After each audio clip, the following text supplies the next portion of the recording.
Hello, everybody. I'm Caden Henderson, and I work in coffee.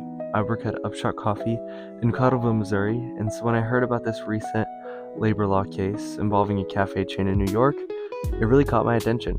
Most of us who have worked behind the bar have pulled these long weeks, picked up shifts at different shops, and helped out wherever we need be to see our company succeed, but sometimes the way these hours get counted, they don't exactly add up. In this video, I'll be breaking down what happened in the White Noise coffee case, how the law sees overtime, what went wrong here, and what we can all learn from it, whether you're an employee or a business owner. So let's get into this case. There's something kind of magical about a coffee shop in the morning. The hiss of the steam wand, the smell of fresh espresso, the quiet chaos as everyone starts their day. For a lot of us who worked behind the bar, that energy is addictive. You'll pull long shifts, you connect with customers, and you take pride in making the perfect pour. But behind the beautiful latte art, there's another side, one that doesn't always make it into the Instagram photos. I'm talking about the grind behind the grind. Long hours, unpredictable schedules, and sometimes missing overtime pay. In 2024, the U.S. Department of Labor filed a lawsuit against a New York coffee chain called White Noise Coffee for exactly that, failing to pay employees fairly for their overtime hours. It's a story that hits close to home for anyone who's ever worked in the food service industry. So, in this video, I want to walk through what happens, what the law says, and what it means for both workers and employees. Because in the end, this case isn't just about coffee. It's about fairness, accountability, and what it means to value people's time. So, let's start with the facts. White Noise Coffee operates several cafes around the New York City area. The company became popular for its relaxed vibes, their cozy corners, curated playlists, and high-quality drinks.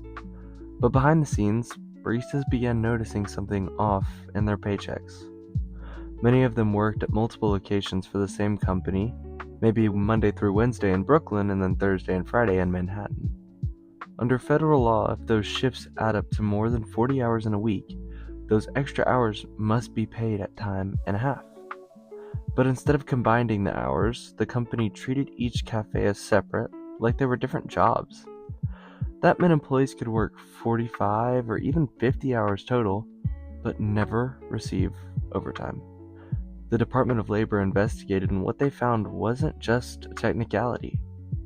Payroll records were inconsistent, timesheets, they were incomplete, and some workers said they were even told to clock out early before finishing side work, things like cleaning, restocking, and prepping for the next shift. All of this adds up to the potential violations under the Fair Labor Standard Act, or FLSA.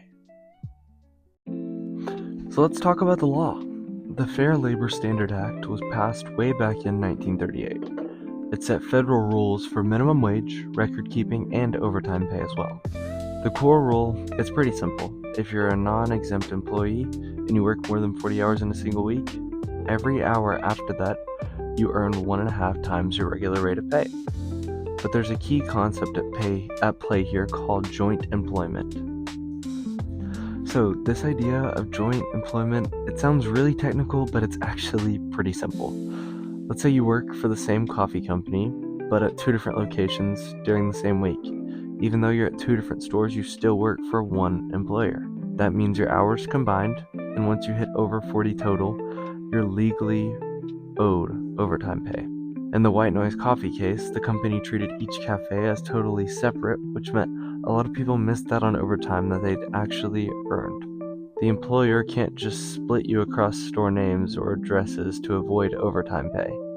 And that's exactly what the Department of Labor argued in this case. Even though White Noise Coffee operated multiple cafes, they shared the same management, payroll system, and scheduling. So legally, it's one employer. You see, this isn't new either. The courts have been consistent on this for decades. In Falk v. Brennan in 1973, the Supreme Court made it really clear that dividing up operations doesn't let companies dodge wage laws. In Perez versus Lorrainian Enterprise in 2015, the First Circuit Court reaffirmed that multiple location employees are protected under the same umbrella when it comes to overtime pay. In both cases, the message was the same. If it looks like it's one business and operates like one business, it's one employer, period.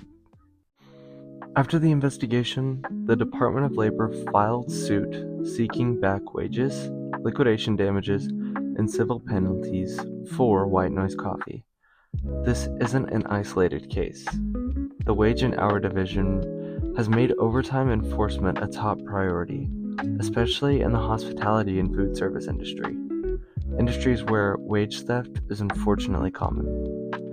The Economic Policy Institute estimates that wage theft costs U.S. workers more than $15 billion every year. To put that into perspective, that's more than the total value of property stolen in all reported robberies combined. That's insane. And most of these violations aren't dramatic, they're subtle. Things like underpaid prep work, late clockouts, or forgotten overtime when staff works across multiple locations. The DOL's message here is crystal clear. Every hour worked must be recorded and paid, no matter where or how that hour happens. Here's the thing, I've worked in coffee for a while, and I know how easy it is to just pick up a few hours here and there. You help out, you cover a shift, and you do what you can to keep things running. But this case, it really made me stop and think. Those extra hours, those late night cleanups, they really do count. It's not about being picky or ungrateful, it's about recognizing the value of the time and work that we as baristas and coffee staff put in. So what does this all mean for the people actually working in or running coffee shops? For employers, the takeaway is pretty straightforward. Compliance matters. If you own or manage multiple locations, you have to treat your employee times holistically. Track hours across stores. Keep accurate records and make sure your payroll system recognizes overtime correctly. The financial penalties for wage violations can easily outweigh whatever you might save in the short term by cutting these corners. Now for employees, this is all about awareness. You have the right to fair pay for every hour worked, even if your shifts are split between cafes. Keep track of your schedule, take notes of your hours, and if something doesn't seem right, ask questions. You don't need to accuse your boss of anything, but you should understand your rights here. And for the industry as a whole, this case serves as a great reminder that fair labor practices aren't just good ethics, they're good business. A cafe that values its staff will always brew better coffee. When employers feel respected and compensated, they stay longer, they engage more deeply, and the customers can feel that energy. The White Noise Coffee case is still unfolding, but it's already sending a strong message. The laws that protect workers matter, and they apply to everyone, even small independent businesses. Whether you're an employer or an employee, labor law isn't just something about compliance. It's also about respect. Because when we pay people fairly for their time, we recognize that the efforts behind the counter is just as valuable as the drinks in the cup.